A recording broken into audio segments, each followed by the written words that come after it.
نوید صاحب کیا کہتے ہیں آپ؟ نواز شریف کی نئی سیاسی انٹری اس موقع پر ان کی جانب سے جو کہا گیا، ہم نے دیکھا یہ وہی باتیں ہیں جو ماضی میں کرتے دکھائی دیتے ہیں. آپ کیا سمجھتے ہیں، کیا ان سے کوئی فائدہ ہوگا اب؟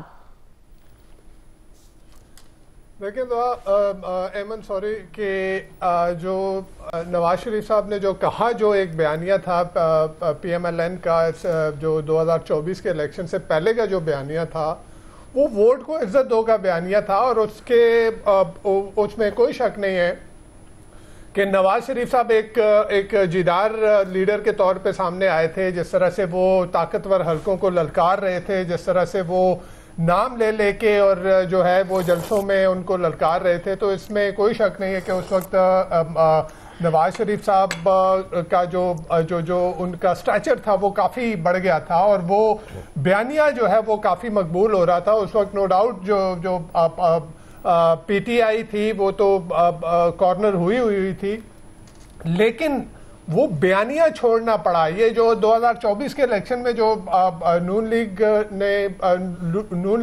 اقتدار میں آئی پیپلز پارٹی کے ساتھ مل کے، تو وہ بیانیہ جو ووٹ کو عزت دو کا بیانیہ تھا وہ چھوڑنا پڑا ان کو. اب وہ بیانیہ چھوڑ کے تو جو مقبولیت تھی، یعنی جو انہوں نے قبولیت کا راستہ اختیار کیا اور اپنی مقبولیت کو قربان کہ جو اپنے بیانیوں کو قربان کر کے جو ہے وہ طاقتور حلقوں کے ساتھ مل کے انہوں نے الیکشن میں جس طرح سے آئے، جس طرح سے جو الیکشن ہوا. اچھا، ایک بات تو عمران خان صاحب کو سنگل آؤٹ کرنا، پی ٹی آئی کو سنگل آؤٹ کرنا، میرے خیال میں یہ آدھا سچ بولنے والی بات ہے. اس سے پہلے نواز شریف صاحب کی گورنمنٹ کس نے گرائی؟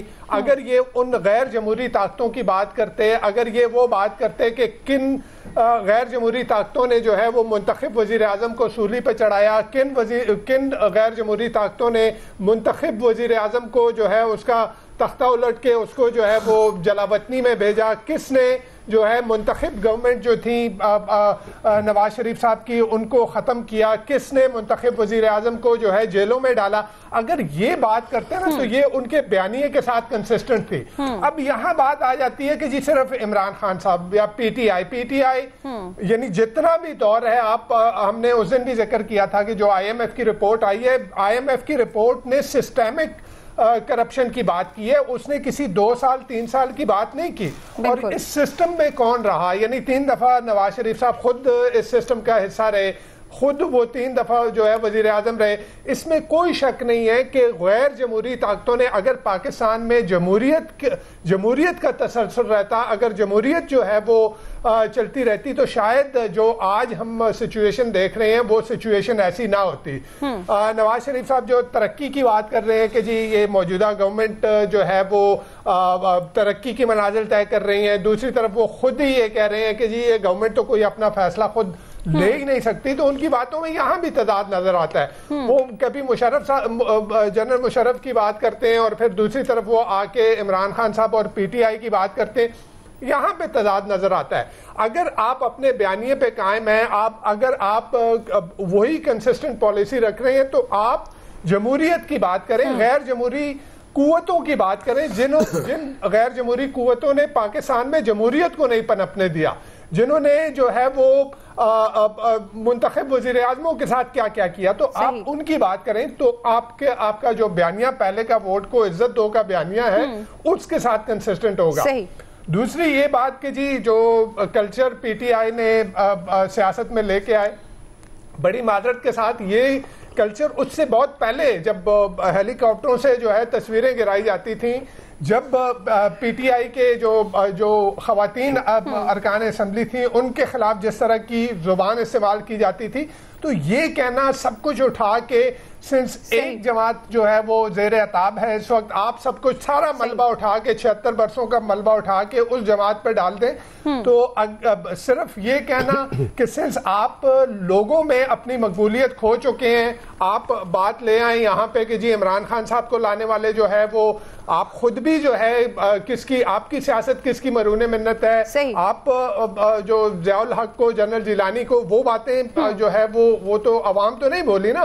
آپ عوام کو صرف اس پہ دھوکے میں نہیں لا سکتے کہ جی جو عمران خان صاحب کو لانے والے ہیں ان کو جو ان کی اکاؤنٹیبلٹی ہونی چاہیے. آپ یہ کہیں کہ سب کی اکاؤنٹیبلٹی ہونی چاہیے ان ساری غیر جمہوری طاقتوں کی جو کہ جمہوری قوتوں کو جو ہے ان کو دبا کے اور جو ہے اپنی مرضی کی گورنمنٹ بناتی رہیں. صحیح. عامر صاحب آپ کیا کہیں گے؟ بہت دنوں کے بعد نواز شریف صاحب آئے سیاست میں، ایک طرح سے نئی انٹری، اور پھر ان کی جانب سے وہی ماضی کی باتیں دہرائی گئیں اور وہی بات کی گئی کہ 2017 میں کیا ہوا اور اس کے بعد ملک جو ہے وہ دیوالیہ ہونے کے دہانے پر پہنچ گیا. اب کی حکومت آئی، اس نے بہت ترقی کی، لیکن ساتھ ہی ساتھ انہوں نے یہ بھی کہا کہ بے روزگاری اور مہنگائی میں بھی اضافہ ہوا.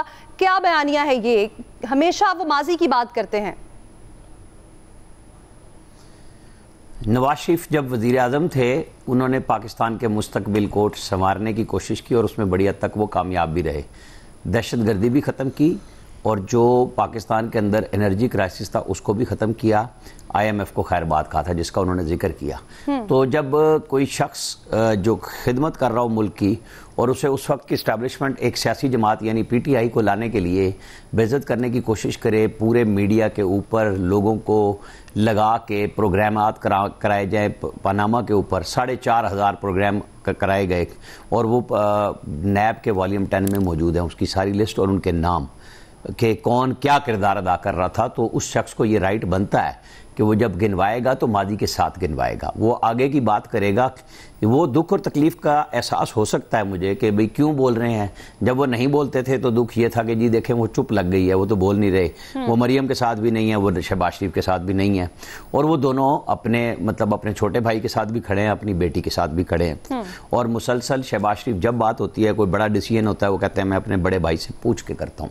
اور انہوں نے کبھی ڈینائی نہیں کیا اس بات کو نواز شریف نے کہ یہ بات میں اس کو ڈینائی کر رہا ہوں. تو وہ تو اون کر رہے ہیں، اچھائی ہے یا برائی ہے وہ اس کو ذمے کو ساتھ لے کے چل رہے ہیں. اس میں کیا دکھ ہے کہ جب عمران خان کو لانے کے لیے اسٹیبلشمنٹ نے ایک چتے ہوئے ملک کی آگ لگائی تھی اور جب عمران خان کو پھر اس اسٹیبلشمنٹ کو سمجھ آئی اور نکالنے کے لیے عدم اعتماد آئی، وہ آئی ایم ایف کا جو پاکستان کا کیا ہوا معاہدہ تھا اسے توڑتے ہیں، جس کے نتائج آج بھی ہم سخت ترین شرائط کی صورت میں بھگت رہے ہیں. تو یہ تو دکھ تکلیف تو رہے گا، اس کا ازالہ نہیں کیا جا سکتا. ہاں نواز شریف کے اس بیانیے پہ ضرور بات ہونی چاہیے کہ انہوں نے ووٹ کو عزت دینے کی بات کی تھی، پھر انہوں نے اسٹیبلشمنٹ سے صلح کی. ظاہر ہے پاکستان کے جو عملی سیاسی حالات ہیں جس پہ ہم عمران خان کو روزانہ، میں تو کم از کم یہ بات کرتا ہوں کہ انہیں سیاسی حقائق مانتے ہوئے اپنے لوگوں کو با اختیار بنا کے بات چیت کا راستہ کھولنا چاہیے. یہ بند دیواروں سے ٹکرانے کا یا اسٹیبلشمنٹ کو گھٹنوں کے بل لانے کا ان کے بس کی بات نہیں ہے. اگر آج ان کو ملنے نہیں دے رہے اور آپ حکومتوں کے اوپر تنقید کرتے ہیں تو کیا کر لیتے ہیں. انہوں نے جب فیصلہ کرنا ہے کہ ہم نے ملانا ہے، وہ ہفتے 10 دن کے بعد ملاقاتیں کھول دیں گے، جا کے مل لیں گے. جب عمران خان کی ملاقاتیں بند ہوئیں تو سوشل میڈیا پہ بیانیہ آیا، پتہ نہیں ان کو کیا ہو گیا. کوئی حکومت یہ افورڈ نہیں کر سکتی، کوئی ادارہ افورڈ نہیں کر سکتا کہ آپ کی قید میں بندہ ہو اور اس کو خدا نہ خواستہ کچھ ہو جائے. یہ ممکن ہی نہیں ہے. لیکن آج سوشل میڈیا پہ ایک وہی جو ٹرینڈ ہے وہ بنایا گیا عمران خان کے لیے کہ اب کامیابی نہیں ہو رہی. لیکن میرے خیال میں پی ٹی آئی اگر اب بھی جب ملاقاتیں شروع ہو جائیں گی اور وہ سیاسی حقائق کے ساتھ نہیں چلے گی، ان کے لیے مشکلات میں اضافہ ہونا ہے، کمی نہیں ہونی. کیا کسی نے کہا تھا عمران خان بائیکاٹ کر دیا الیکشن کا، اور وہ ایلیٹ کلچر جس کا کیپچر کا جس کا ذکر کیا جاتا ہے آئی ایم ایف میں، اسی کا حصہ عمر ایوب ہوں اور ان کو اجازت دے دی جائے کہ ان کی اہلیہ تو الیکشن لڑیں گی؟ کیا پھر نے ان کی سزا کو درست مانا اور پنجاب میں جنہوں نے الیکشن جن کو نہیں لڑنے دیا ان کی سزا کو انہوں نے غلط مانا؟ تو دو عملی تو عمران خان نے کی، کسی اور نے تو نہیں کی تھی نا. یہ کسی اور کا تو بیان نہیں تھا، یہ عمران خان کا تھا کہ ہم الیکشن نہیں لڑیں گے اور میاں در کی سیٹ پہ ہم لڑیں گے، چونکہ وہ فوت ہوئے ہیں اور یہ سزاؤں سے متعلق سیٹ نہیں ہے. اگر وہ اس حد تک بھی قائم رہتے تو لوگ یہ کہتے کہ بات کہ جی اپنی بات کا بڑا پکا ہے. کوئی بات کی بڑی پکی نہیں ہے، بس جہاں پہ جس کا سر اور پریشر ہوتا ہے وہ اپنی مرضی بھی منوا لیتا ہے اور کرا بھی لیتے ہیں. عمر ایوب وہی بندے تھے جو سب سے پہلے اسلام آباد ہائی کورٹ میں ہزاروں کی لیڈ کے باوجود سٹے لے کے بیٹھے تھے کہ میں ری کاؤنٹنگ نہیں کروں گا. تو اس کا نتیجہ اب یہ آپ نے بابر نواز کی صورت میں دیکھ لیا کہ وہ جو وہاں پہ حلقے میں مشہور بھی تھے، معروف بھی تھے اور حلقے میں موجود تھے، رابطے میں تھے، وہ جیت گئے. اب آپ فارم 47 اور 45 کا رونا پیٹتے رہے. نواز شریف نے ان سب سے ملاقات کی اور ایک اپنی موجودگی کا اپنی پارٹی کے نو منتخب